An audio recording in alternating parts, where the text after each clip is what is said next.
देखिए, खबर तो निकलकर सामने आ गई कि ईरान और इजराइल के बीच संघर्ष विराम यानी सीजफायर हुआ है, लेकिन शर्तें इजराइल की नहीं ईरान की मानी गई हैं। वो बात अलग है, हेकड़ी अब भी खत्म नहीं हो रही। इजराइल के नेता अपनी साख अपने देश के अंदर बचाए रखने के लिए अपने आप को शेर बब्बर शेर साबित कर रहे हैं, तो वहीं दूसरी तरफ पूरी दुनिया नहीं, उनके अपने देश वाले उन पर हंस रहे हैं। हंसी ठिठोली हो रही है उनकी कि कैसे गिबेड़ा गर्क करवा दिया इजराइल का।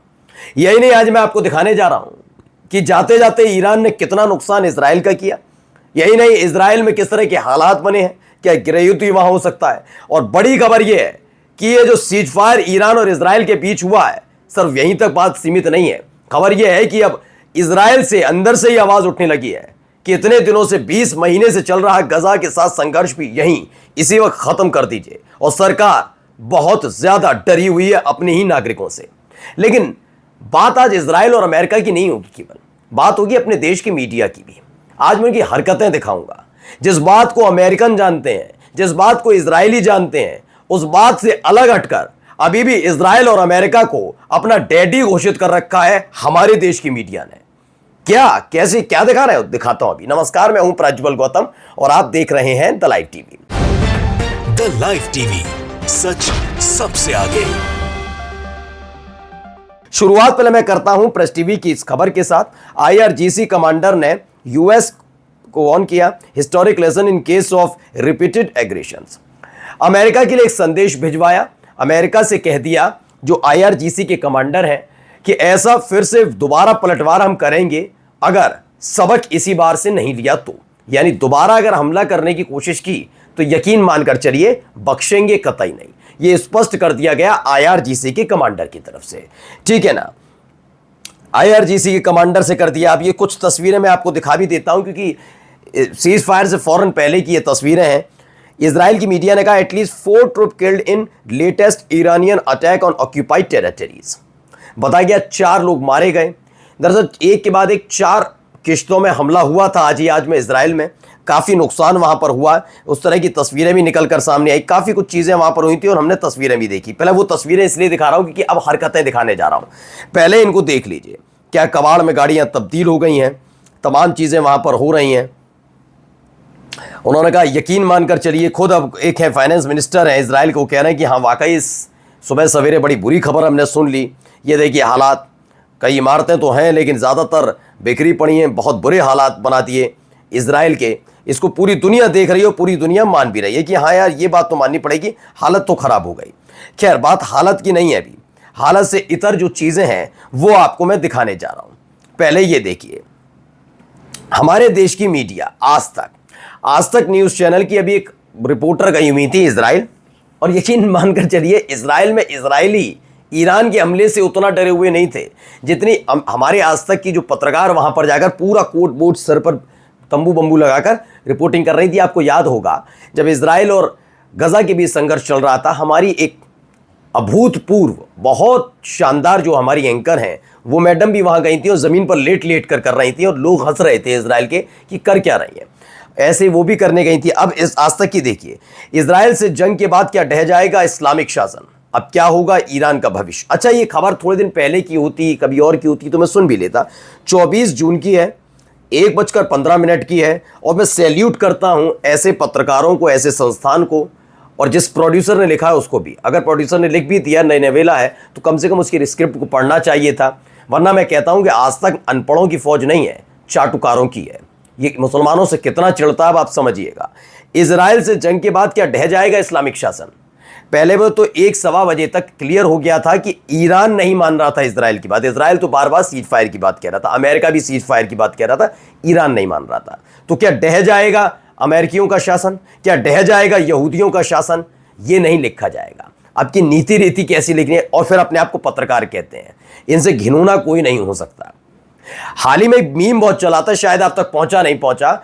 एक मीम ये चला कि इस युद्ध के बीच में नेतन्याहू ने मोदी जी से मदद मांगी। एक मीम था, शायद आप तक नहीं पहुंचा, बता देता हूं उसकी भाषा शैली क्या थी।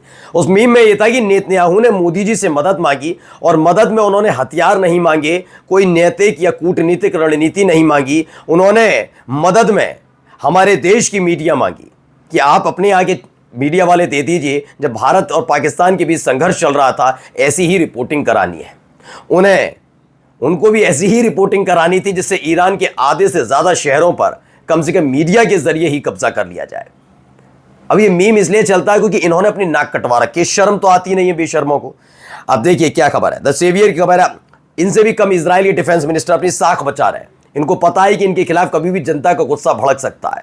तो ये क्या कहा जा रहा है, डिफेंस मिनिस्टर हमें से काट्स कहते हैं। अब ज्ञान सुनिए, इतने दिन में तो कह नहीं पा रहे थे, आज क्या कहते हैं। उन्होंने कहा जो सीज फायर हुआ है, अगर ईरान की तरफ से गलती से भी इसका वायलेशन किया गया, उल्लंघन किया गया, तो I have instructed the IDF to continue intense operation targeting regime assets and terror infrastructure in Tehran. मैं ये बात इसलिए कह रहा हूं कि शर्म आ जानी चाहिए, कम से कम झूठ बोलना छोड़ दो भाई, हंसी उड़ती है तुम जैसे लोगों की। झूठ नहीं बोलना चाहिए। आपकी अपनी जनता आपको कोसती है, हंसती है आप पर भी। अब इन पर हंस रही होगी कि क्यों ज्ञान सुना रहे हो, सुबह से हमला कर रहा था तब तो कुछ कर नहीं पाए, तब तो रगड़ रगड़ के हाथ जोड़ जोड़ कर कह रहे हो cease fire cease fire cease fire. अब सीज फायर हो गया तो सिर्फ अपने देश के अंदर अपनी साख और इज्जत और अपनी जान बचाने के लिए तमाम तरह की डायलॉगबाजी कर रहे हो। आइए ये देख लिए भाई साहब को, बेजल स्मोट्रिच हैं, स्मोट्रिच साहब के घर के बाहर मिसाइल गिरी थी, मैंने खबर भी दिखाई थी आपको। ईरान विल ट्रेम्बल, ईरान कपकपा रहा है ईरान कपकपा रहा था और उसने गुहार लगाई इजराइल से कि हमें माफी दे दो, सीज फायर है ना। और सुबह इजराइल ने ईरान पर हमला किया होगा ना। अब कम से कम शर्म कर लो, शर्म, थोड़ी सी नैतिकता इनमें बची नहीं है। मैंने कहा सत्ता के सारे ऐसे घिनौने चाटुकार हैं, गद्दी नहीं छूट सकती इनसे, ना मालूम है ये इनकी जनता इन्हें सबक सिखा दी, टूट पड़ेगी इन पर। इसीलिए अब आइए अल जजीरा इंग्लिश की खबर है, now is the time to end the war in गजा।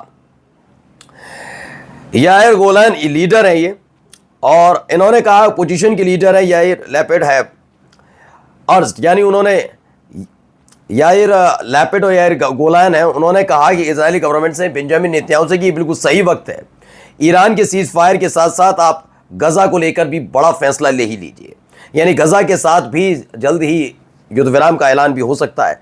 अब आइए अशोक कुमार पांडे लगा, Iran break ceasefire with missile attack on Israel, Katz ने कहे instruct IDF to respond forcibly. उन्होंने ये बयान लगाते हुए कहा था, इस पर ट्रम्प की सीज फायर की घोषणा के बाद भी युद्ध जारी है। अभी थोड़ी देर पहले ईरान ने मिसाइल अटैक किया है, हिम्मत है नहीं, लगातार वो सुबह से हमला कर रहा था। अब ये तस्वीरें कुछ निकल कर सामने आई, ये देखिए 24 जून को ईरान से मिसाइलें दागे जाने के बाद इजराइल के कई इलाकों में सायरन बजने लगे, जिसके बाद तेल अवीव में लोगों ने अंडरग्राउंड बंकरों में शरण ली। उसके बाद की तस्वीरें आपके सामने ही हैं, किस तरह के हालात वहां पर बने।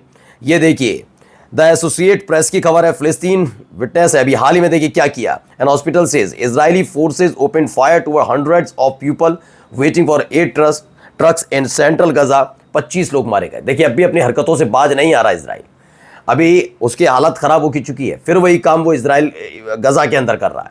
खाने का इंतजार कर रहे थे, एड का यानी मदद का इंतजार कर रहे थे, फिलिस्तीनी अचानक से फायरिंग कर देता, 25 लोगों की जान चली जाती है। लेकिन फर्क नहीं पड़ता ना, ढींटों को फर्क कहाँ पड़ता है।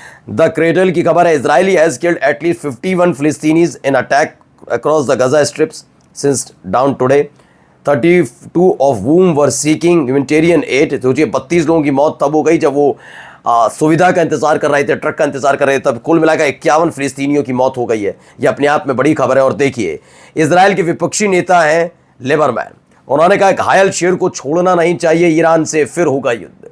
उन्होंने कह दिया घायल शेर है, यानी कि ईरान को शेर बता रहा है उनकी खुद देश का नेता। और अब देखिए प्रेस टीवी की खबर,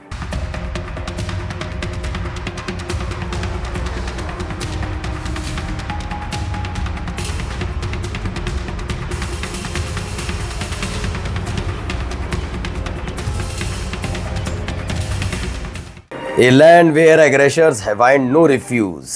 ये इसके साथ प्रेस टीवी ने अपनी तरफ से ये खबर दिखाई है। ये संदेश भी है, संकेत भी है, चुनौती भी है और चेतावनी भी। नमस्कार।